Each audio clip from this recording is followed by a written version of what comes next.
KP ari tekkinde posuji mon onon yidbe moftude e hutrade kopreji mon cadele mon ngasi halabi cerra ya Play Store walla Google Play mbada télécharger KP keba application ma posma tekka kopreje pofta KP ngande ko kanyum buri webde do e nder leydi Sénégal to banginel dugol kalis hay mbudo a yobata tirade kalis hay mbudo a yobata mbele KP ko don haadi mbien ala so tawi ko automa jogida a ari e station ngaji EDK a sodi gasoil do ponoda yobde ujunere kala ko temedde jeena mbudu jobata walla nadda koy boutikaji amen low press kala ko codda jobirda KP ene jogi ko ustantuma to bangi nganyari posma walla ko jolof chicken codda fof ina jogi ko ina ustonoma KP ina tawe e nder réseau ji mum din station ngaji EDK gonde nder jokli Sénégal kala e kubal wat télécharger KP njeya horema njeya jawdima mbemna ngurdamma. Assalamu alaikum bandiraɓe yeɓiyankoɓe Piindi TV caggal jettuɗen Allah juule Mouhamadou Thioubade ɓuuri windere jetti jinnaɓe men juurum papa men wasili men Nourdine Hamad Alou Rahi gorko mo Daara Haalay ɓe ndewre makko en juurum ɗon dennagal seeɗa ɓe furankoɓe en jetti Allah kadi hannde dokkuɗen cellal hokken coftal ha mbawɗen addu joɗanade bandiraɓe e jonde men nde kewɗen jodnade bandiraɓe kala saaha émission meɗen modde ar ko ɓingol mon bandiragal mon dewel Sali Dia debbo mañam liidu bano fuɗi sippatoroɓe sippira jam li he waɗan ɗon hande kadi eɗen bismiɗo miñiraguel meɗen guinnitirtoɗo Cire Design walla mbiyen Cire Ba gorko mo donnaji sikkanko donnaji tareji mo arta hen wadde noon en wawa woɗɗoyde e yewtere he ha dokkenmo konngol o salminde bandiraɓe gartan hen Cire bisimilla ma e émission men moddoyar. Ok bisimilla jarama no fewi idi fof mbeɗa jetta Allah mbeɗa juula nelaɗo sallallahu alayhi wa sallam enen jetta aussi na e bab parce que kala sababu adde aduna ko sababun mabɓe quoi e mbiyata aussi kala pullo beltotoɗo Cire Design e hay sona fuɗi waɗi sah jolfu sah e mbeɗa jetta aussi village am donna tareji vraiment kam aussi ɓe jaggi hen no fewi eyyi bon pour présentation rek mbeɗa wiye Cire Mamadou Ba mbeɗa jeeya nokku biyeteɗo comme no mbiɗani rek donateur so wi donateur haqqillema arata e leegal men goto wona leegal mais presque c'est la même chose ko won décolle et donateur c'est la même chose quoi e kam aussi mbeɗa yettamo no fewi eyyi mbeɗa yetta aussi o weltima kadi ne invitation quoi won ane won sali won ane oy e grande sœur amo ni Habsa Diallo eyyi par ce que sama ɗo sababun kanko à chaque instant o wiya mo darne moɗo quoi e vraiment mbeɗa jarramon hen no fewi. A jarama Seydou Ba minenne min jarnimama min jarnimama no fewi nde tawno télé Piindi TV ko télé fulɓe kala kadi ko firte meɗen sukaɓe waɓe no moɗon e kala saaha min gadɗum zone talent ji sukaɓe heddiɓe mbawa yiitu ɗumen wadde noon ko yandu koye galle ma garɗa hade men woɗɗoyde hay nokku e yewtere nde en jetti Allah en jetti ardiɓe galle ɓe raad gorko Daoud Moussa Dia salminama juurama ko noon tigui mawni ko Haroun Moussa Dia ha to Burkina Faso directeur men général Kabou Samba Diop salminama juurama ñaganama Allah moƴƴere kono en mbawa woɗɗoyde hay nokku taw en jettani partenaire meɗen en jettani sponsor meɗen leader woni KP mo Elas Demba Ka KP mo Elas Demba Ka gorko pullo dañjo artire nder leydi mum waɗi investir nder leydi muɗum kono noon so wiyama Elas Demba Ka ma hagguillaji jeeya ha to EDK kono noon ma hagguillaji jeeya ha to jolof chicken woni guertoɗe belɗe ñamde ɗe koyno sosoɓeɓe e liiliɓe ɗum ne moƴƴe mabɓe no fewi ayi jibi soso o dillini hoore nde Alassane Pilito Alassane Sow wadde noon eɗen mbiya bandiraɓe foof yo jaa tigui mbaɗoya téléchargé KP ko transfert d' argent keddiɗi mbayni kono noon koɓe waɗɓe ko heddiɓe mbaɗani woni ɗum kañum ko 0 franc so tawi aɗa neldo a yoɓata hay mbuɗu saɗa tiro a yoɓata hay mbuɗu saɗa waɗa noon déposé kadi kalis ma a yoɓata hay mbuɗu wadde noon jeeheto e Play Store mbaɗon téléchargé KP application no hoyi o teddani wodanɗe jokkiɓe iPhone ɓe ko App Store so jeehi inchallah mbaɗon téléchargé nan noon numéro mon téléphone code o ko 6 chiffres mbaɗon code moɗon kalde cohluɗon so jeehi ede kawuji amen mon taw toon inchallah mbawɗon wadde déposé so jiiɗi tirade kadi ko noon so tawi yiiɗi wadde transfert neɗɗo haalis ɗo jooɗiɗa ɗo ko ɗon jottoɗa e nder suudu ma mbaɗa ɗum transfert taw hay mbuɗa yoɓani so tawi ko temedere neldata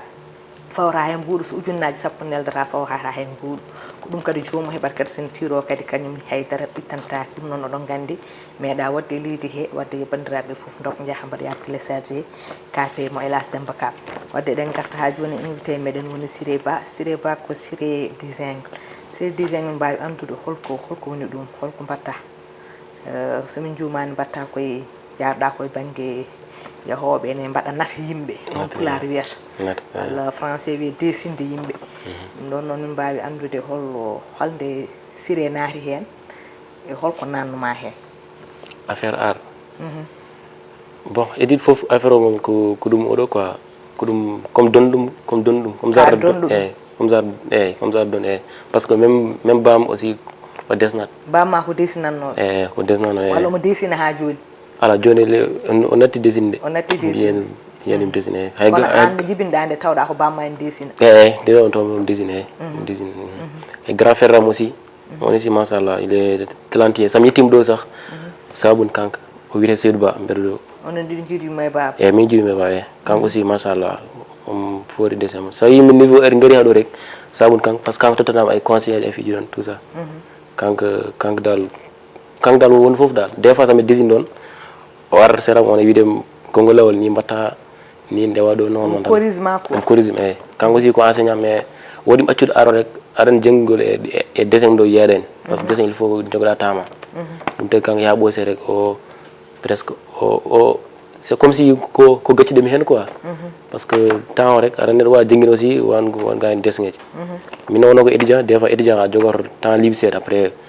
gona e ɗiminte min sah en 2021 ɓuuri wadde focalisé aro par ce que nde wona desene mais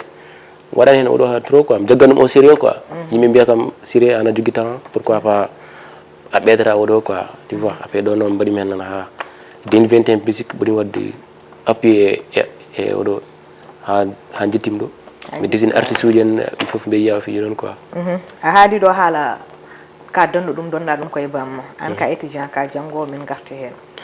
kadi ɓuuren hewde desinoɓe ko janggoɓe kewi wonde min mbawi andude beele babiraɗo o ne ko jangguɗo français walla kanko ko dessin tan o yaari kadi hol dessin mum desinanno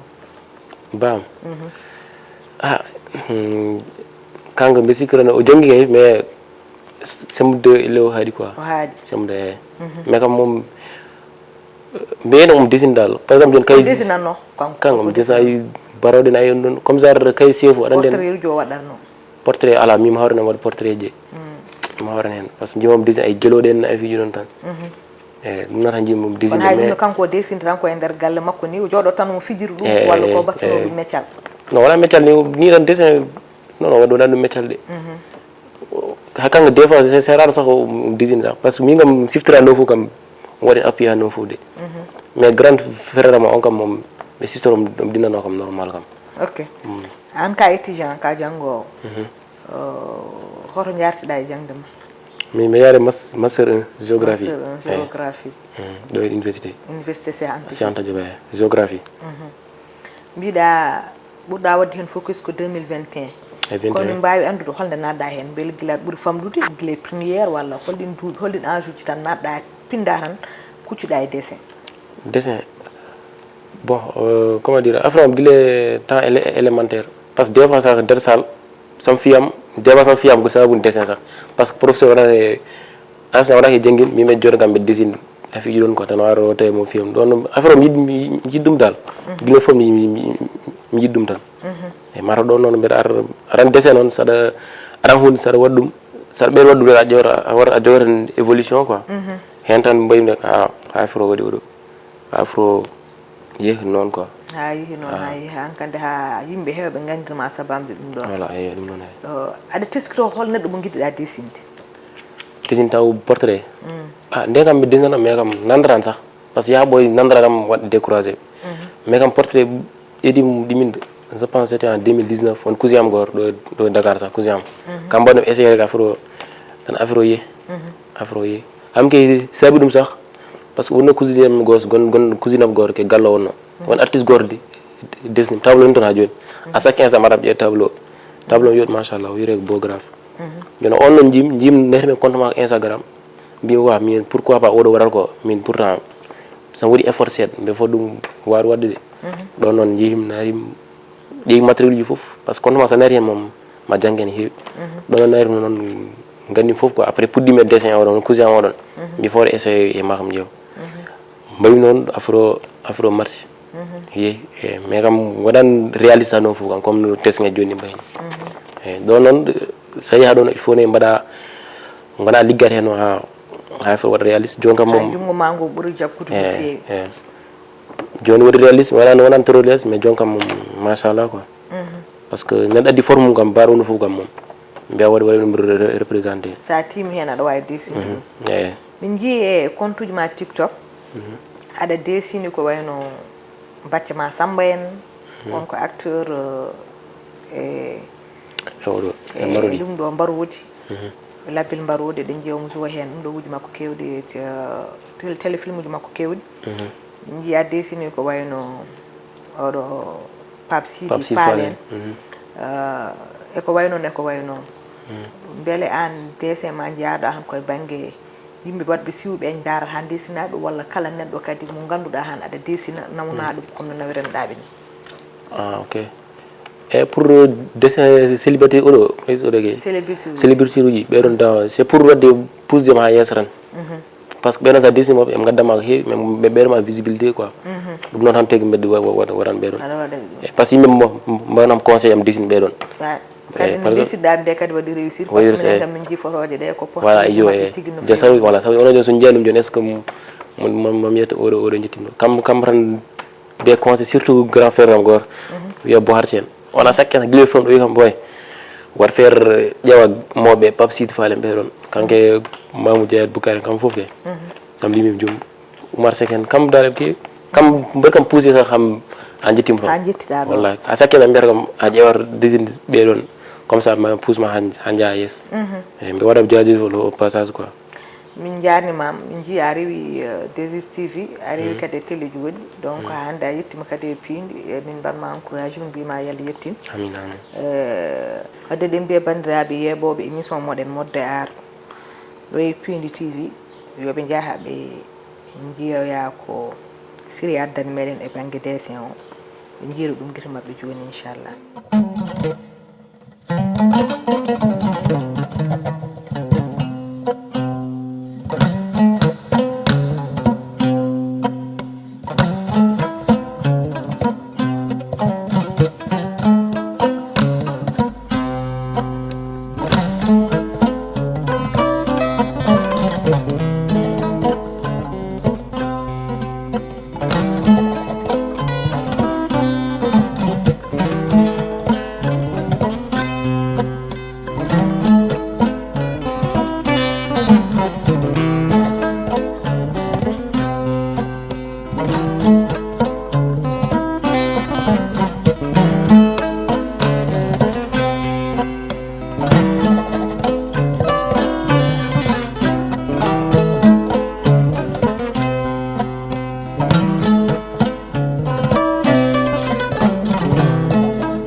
bandiraɓe ɓe jii ko mbatta ko kadi yooɗi eɗen gandi no weliri en ni kadi ma welirɓe hono noon ɗum ɗo noon ko hollo konngol ma ngol joguiɗa e leñol fulɓe ngol e pour oɗon banggue beele tawde ko aar o jiɗɗa aɗa waɗa ɗum kadi en jii kadi ko mbatta ko no wayi yodde hol konngol ma e mabɓe e oɗo fulɓe ko oɗo quoi hon koreñol ɗi en tout cas dal mbi waɗa remise par ce que à chaque instant mbeɗa heeɓa des commandes e mabɓe quoi mais waɗi e mabɓe ke banggal mabɓe waɗi yimɓe mabɓe tan ɓe jiiɗi weeɓi on jaafa konngol mais moy loolu quoi tan waɗatam portrait gratuit eyyi ɗum noon quoi ɗum gadi yam ganda affaire ko temps kilo cooda e mais kam machallah je reçois beaucoup de commandes kay machallah aɗa heeɓa commande guilnayi des abonnés sur TikTok yimɓe à chaque instant wajoɗa journée ga tam dañan commande jiɗo commande mbawi andude hande Cire so heeɓi commande hande portrait min mi tottima photo Cheikh Al Islam Mame Baye Niass wima ya waɗanammo holno foti mbaɗirta portrait o e kadi portrait je ɗen gandi fotani hoosi en waɗi mawɗi en waɗi potodirde aɗa wawi waɗani min détail portrait fof no foti jarata taw kala jiɗɗo ɗum en wawi e wawde jokkodirde ma wawa fenande ɗum d' accord e oɗo waɗi ko 3 catégorie actuellement ko 3 catégorie ligguitomo quoi wadde catégorie tohoso catégorie o no foti on tohoso seeɗa on kam ko 7000 mbaɗiri ɗum 7000 deuxiéme catégorie o deuxiéme o 10000 10 000 troisiéme o won mawɗo on 15000 a fay dow mais ça dépend e photo quoi e photo he ɗon woni portrait ji mawɗi ɗi no ɗiɗo ɗum so haw ɗumin mawɗi ɗi gam mom so ammin toon quoi kono kam ko portrait ji poɗɗi simmorta e mawɗi e ɗiɗon ɗi goni 15000 ɗi sa ni mbiyima ça dépend e photo par exemple taw jomum waɗi lone walla wutto waɗi quelque chose wadde somin paami hay e nder photoje ɗe en waɗi no ko ɓuri muusde desinde exemple min hannde kabbudelono min ɓuri muusde desinde e jibi dieng mo ngannduɗa haɓɓan tan waɗalla ko noon par ce que des fois kadi waɗi goute kadi aɗa yimɓe aɗan aada mi jiiɗa change de kala ko wonama ɗum tan mi jiiɗi waɗa reproduire ala wutmade waɗi difficile rek taw wimi densana non min mbatta exemple hannde min wuttomi ɓoynuma no heewi couleur aji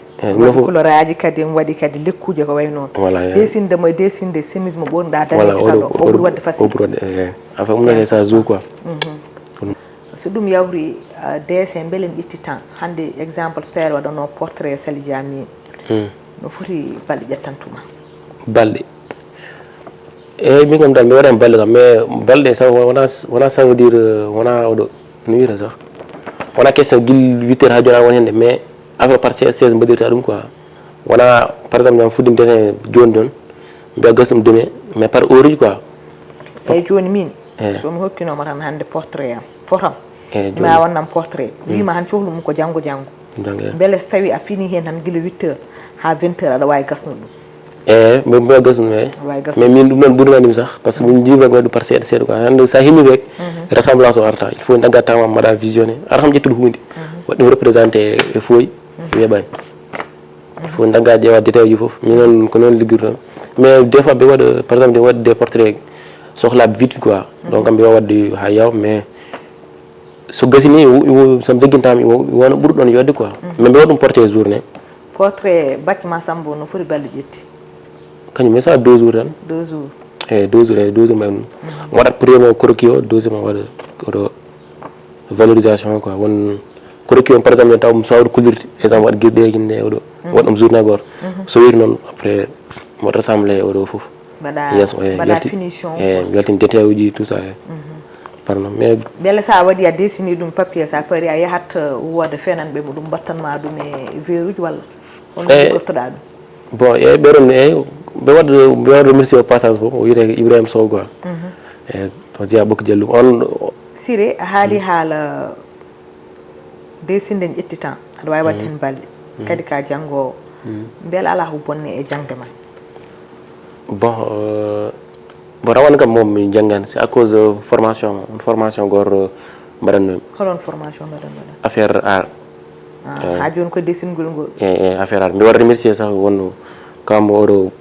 jomnama ɗum toon sax o wiyete Mamadou Seydou Sall eyyi mbe waɗamo remercier au passage quoi kanko nanggui hen no fewi machallah kanko jomnanam formation joni ɗum tagi joni garimi oɗo mbimi pourquoi far watto pause seeɗa quoi par ce que dañi licence a dañi licence eyyi to e jogue dañino licence mbi pourquoi pas ɗo ren yam ƴiwoyi waɗa professionnalisé oɗo quoi aro quoi eyyi ɗum tagi après mbimi far mi yarom jewron seeɗa ɗum waɗi ɗum mais pour l'instant moom ko darti premier année o ko darti quoi ko darti eyyi ko premier année o gasi eyyi min guddi dal ko mois de novembre leymi mi puɗɗino eyyi joni no foti formation oɗon formation aro mbatta ko 2 ans walla ko 3 ans non formation waɗat duré 4 ans 4 ans eyyi mais par concours o kam mais mbiɗonno par concours o quoi par concours ɓuurat par ce que kañum mom a yoɓata mais min so waɗ tante concours jiiɗimi waɗ ɗum essayé mi ƴeew ok ko mako ko don a fini tan a waɗi ɗum te aɗa waɗa te sa waɗi ne feewa kono takma yidde wadde formation ko ha ɓuura hen jogade ha daña hen ni diplôme aji taw par ce que mon fo nande tubabe plan namdo ko kayitaji janggo jaam taw so neɗɗo wima beele ka desinowo taw wona e konngol tan haɗata aɗa wawi jogade preuve aji dokkuɗa kono so tawi ko wadde nde kam aɗa waɗa yimɓe ne mbawi pourquoi an aɗa yaha aɗa janggoya ko ɗum tagi aɗa yaha janngoya eyyi ɗum tagi pour hamke ton kin sa dañi diplôme aji 1100 yaltuɗo ɗo sax yaltu leydi parce que des fois école o tout comme des fois garta mba recruter des artistes quoi chaque année eyyi ɓe mbaɗa après heɓɗimin ɗum quoi ɗum tagi toon waɗi avantage art so wiyama art ene yaaji par ce que styliste uji koye art uji jeeya desinoɓe hono moɗon koye art uji jeeya waɗoɓe peintre koye art uji jeeya te foof ko sa ƴeewi foof ko lowre nde ko wotere mais est ce que hande cikkuɗa hande wadde portrait ji ene dessine yimɓe neɗɗon wawi wuurdu hen ɗo e nder Sénégal walla e Afrique bon on question mo yimɓe heewni posé men sax bon ɗo Afrique moom ma won difficile moom mais je connais des artistes eɓe ɗo Sénégal mais ɓeɗon des fois ɓe posam question ɓe mbima eɓe guure machallah par ce que tawle mabɓe eɓe kewi mi yiya ɗum ko extérieur tout comme nen ɗo kañum par exemple ɗo midi on copain am goto wiye Babs oto machallah on ɓuuri hen normal ga à chaque instant comme yo même peinture o waɗi kalis affaire ji ɗon par ce que à chaque instant touriste ngar ɗon in cooda tableau ji quoi ɗum tagi kono ha ɗo joni de sen ƴeewi ha joni ko ɗo e Sénégal ɗum goni kono ɓe liggoto ko caggal leydi par ce que mbiɗa touriste en garta hen coon ça veut dire ko enen wonɓe ɗo e Sénégal ɓe kewani wadde hen em jiiɗa ar quoi surtout gayre enen fulɓe sax en mbaɗani goom oɗo quoi cikkaɗo affaire balle puyɗe mais alors ce n'est pas le cas de wadde defane ara wima desnam taw hadar to trama ɗum noon kay moy lool te dessin hoore muɗum hayso wona ni tampere ma e tamamo mbatta hen o ko mbaɗirta ɗum ko haalis par ce que wona mere waɗi ɗum wonko coɗɗa ko coɗɗa ko mbaɗirɗa o fof ko jawdi woni ɗo te matériel ar noon way cher so nani tableau daari si waɗa ko heɗo ɗo séri ko matériel o séri matériel eyyi tableau peintre ji ɗo so peintre ni fo jara so yeɗo librairie o ma andu ɗi tableau ji in jarpiri mum quoi ne séri ko ɗum tagui hande yimɓe sukaɓe hewɓe nanɗo jiɗi ni wadde ɗum ɗo jooɗo ɗo e leydi he mais kadi neɗɗo kala ko jiɗɗa hunde aɗani hen jiɗɗa ko wurde hen kono so jomumen dañani moyen no mbaɗir ɗum e leydi mum kewi ko yaltude beele an hande aɗa jogui yiyande yaltu leydi ni jaaha les pays occidentaux beele wawde wurde e arma o eyyi mais objectif kam mbeɗa yiɗi ɗum toon mbe yiɗum yettiyade quoi yaltude leydi waɗa développé aro quoi ɗum moom nene oɗoyam quoi nene haqqilam no fewi eyyi peut être samji wom dañ bolɗe mi yiya toon mais kam mbiri kam yiyata par ce que toon no ara toon ɓuuriɗi mindu quoi